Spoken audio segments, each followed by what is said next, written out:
Hey guys, welcome. So for today's video I have my May wrap up and my June TBR.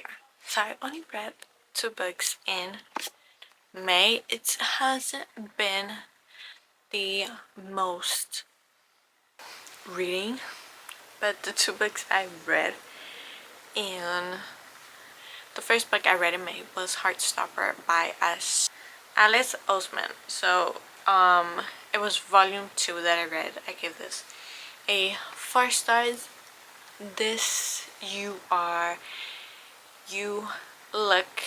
looking at Nick and Charlie.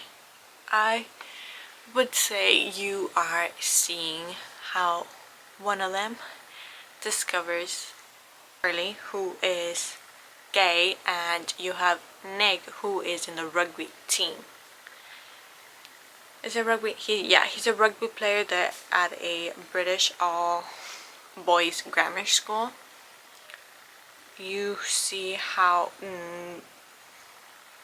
I'm getting that confused. Okay, Nick tries to bring along Charlie into his.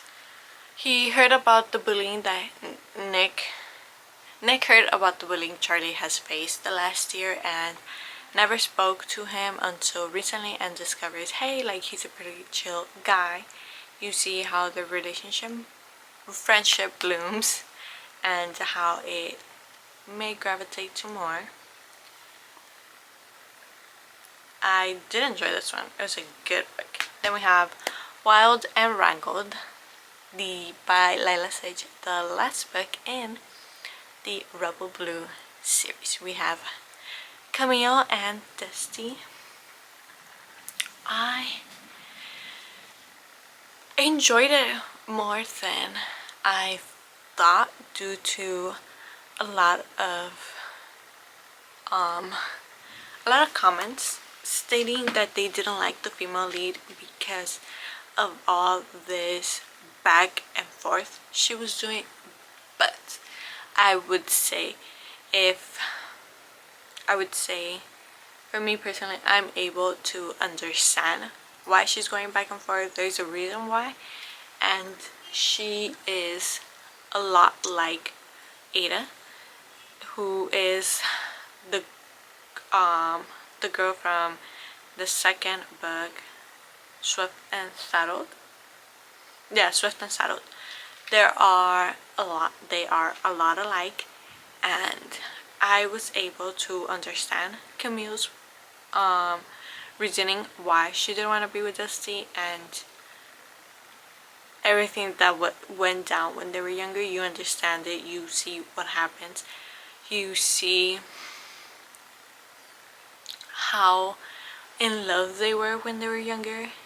So you get the past and present timeline. You see them start getting to know each other, become each other's forever, and until something breaks it apart.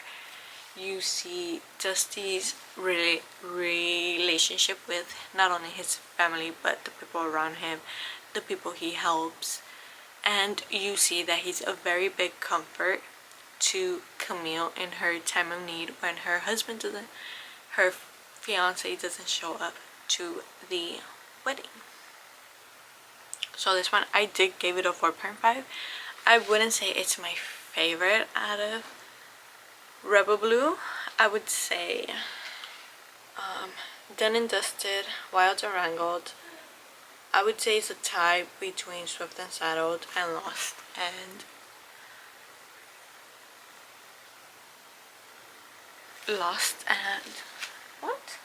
Lassoed.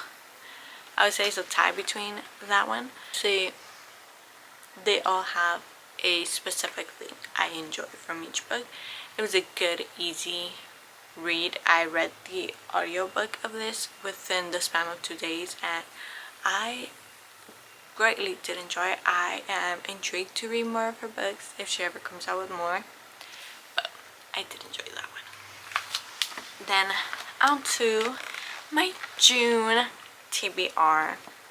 So first up we have is a reread. So I do want to do a reread of this specific series because I'm only 2 books in. I've started the 3rd book. I want to say I'm 150 pages in, but I do want to reread the first 2 just so I have a better understanding and I'm able to read it back to back. The first one is A Court of Thorns and Roses by Sarah J. Maas. I have started reading this. I'm only a chapter in. But if you don't know what this book is about, you have Freya, and she is the one who hunts for food. She is the one who helps her family to survive. The main one. Her sisters don't do it. Her dad doesn't do it. Her mom, I believe, I don't remember if she passed away or what, but there's that. She ends up killing a wolf in the wood.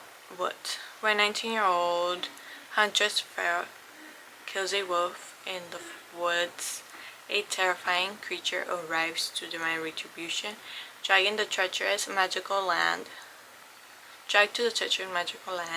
she knows about only from legends. Freya discovers that her captor is not truly a beast, but one of lethal immortal fairies who once ruled over her world. At least not a beast at this time. So, very excited for that. Very excited for this one. I am reading My Demon Hunter by Aurora Asher. This is the 2nd book in the Hellbent series.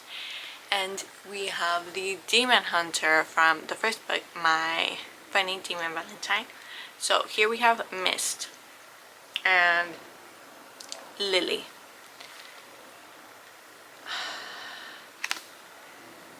Who serves a person in Heck, and for a very long time he sees Ash and his brothers have the life I would say he wants a quote-unquote girlfriend, and he wants to live among the humans. He wants to experience what Ash and his brothers experience. So in order for that, he is getting taught how to be a human, since he can't really go out into public he can go out to public in his demon form, but no one will be able to see him. From what I've gathered from the 1st book and this book. So you have that. Then you have Lily.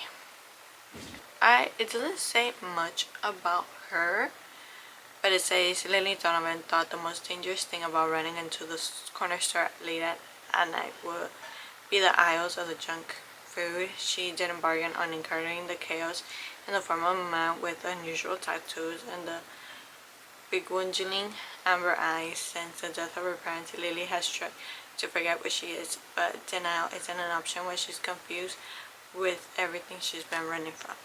So here we have, I think she is gonna come to realize what she is and come to terms that she is who she is, and there's nothing to change that. Excited for this one. Let's see. Okay. Let me finish up fantasy. So I want to finish up the Kingdom of the Wicked series. So this is Kingdom of the Fear. I have started it. I'm really on chapter 3. Haven't gotten far, but I want to finish this. I really want to start on Throne of the Fallen by Carrie Maniscalco, but this one is about Amelia, her sister Victoria, and the Princess of Heck. So in the 1st book, since this is the 3rd book, I'm going to tell you about the 1st book. So in the 1st book, we have Amelia, who is out looking for her sister. She missed, or is currently missing, Sunday supper. She's missing supper. She goes to look for her where she thinks she's at, finds her that she has been brutally murdered, and she brings it upon herself to seek vengeance against who killed her. She wants to know who did it, why they did it, and everything of the sort. So she, I believe, strikes a deal with one of the Prince of Heck, and you see somewhat an alliance between them form, because apparently he wants to find out what is going on with, there's a lot of killings on female witches. Was it witches? I don't remember. It's been 6 months since I read the first book, but they want to find out that who's doing that, why they're doing that. So there's that. Excited to read this and finish out the series. The last fantasy or paranormal romance is Our Infinite Fate by Laura Stevens. So they loved each other in 1,000 lifetimes. They killed each other in every one. I am not even 100 pages in. I am in page 72. Yeah, I'm not that far in, I would say. But here we have, I don't think I'm pronouncing their names correctly, but we have, who do we have? So Evelyn can remember all her past lives. She also remembers that in every single one she has been murdered before her 18th birthday by Arden, a supernatural being linked to her. So the problem is that she's quite fond of the life she is living now, and her little sister needs her in order to stay alive. If Evelyn wants to save her sister, she'll have to find Century Old, who hunts her through each lifetime before they find her first, figure out why she's being haunted, and finally break the curse and try not to fall in love again. If that's not captivating you much, it captivated me. If the lighting keeps going in and out, it's because the sun came out. So the next book I have is Say You'll Remember Me by Abby Jimenez. This is a new release. I'm excited to read this, I think, because I've seen a lot of mixed reviews on this, but they met, they fought, then they fell in love. So I believe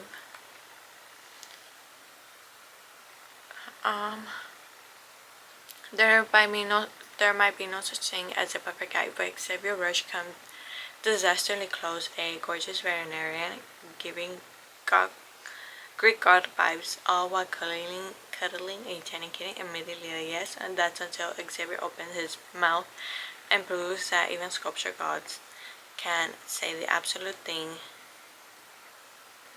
wrong thing. Of course, there's nothing Samantha loves more than proving an answer wrong, unless of course he can admit he made a mistake. I am excited to read this. Hopefully this ends up being a favorite read or a good read for me, but I'm very excited to read this. Next up we have the 5th book in the Kings of Sin series, and it's King of Envy. Here we have Volk and Ayana. So Ayana is engaged to the most eligible bachelor. Volk has always been intrigued by her. Since the first time he saw her, he wanted her, but she is engaged to his oldest friends. And he is torn between loyalty and desire, the loyalty and desire he has. I am excited. I don't know why it's 500 and so pages, cause so that's it for this video. I hope you enjoyed this, and I'll see you next time.